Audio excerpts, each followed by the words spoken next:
Dianko, ini Dianko, Rofinity, Dianko, Re, Cantolman. Ya unoita ndoiona zvangu, unotamba nepfungwa dzangu, unondishandisira advantage yekuti ndinokuda. Taura pafeya baby hausi serious, unongoda vane mari zvizviri obvious. Ndakakurita ngu unodamula, apa ukati hauna matyira. Saka ndigone kunyura murudo, ndakadzidziswa kusvima, saka ndigone kunyura murudo. Ndakadzidziswa kutuwina, saka ndigone kunyura murudo.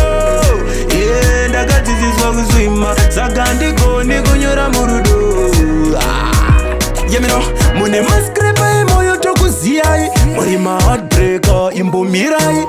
Zvamunoti rudo ibofu, wandakadzidza naye aiona imbomirai. Unondiziyewo kuda iye taimu, ndopa unorizina wobuda shaini. Ndiri kudanana nebhebhe kanoti treasure, ndinangu nguwa newe ndenge ndakumezha. Saka ndigone kunyura murudo, ndakadzidziswa kusvima, saka ndigone kunyura murudo. Ndakadzidziswa kutuwina, saka ndigone kunyura murudo.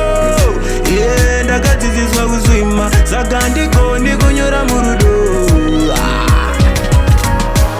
Yaunoita ndoiona zvangu, unotamba nepfungwa dzangu, unondishandisira advantage yekuti ndinokuda.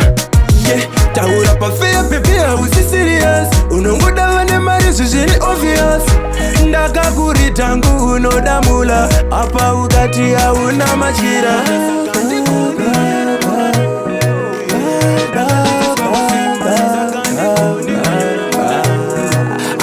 Ndakadzidziswa kutuwina, saka ndigone kunyura murudo. Ndakadzidziswa kusvima, saka ndigone kunyura murudo.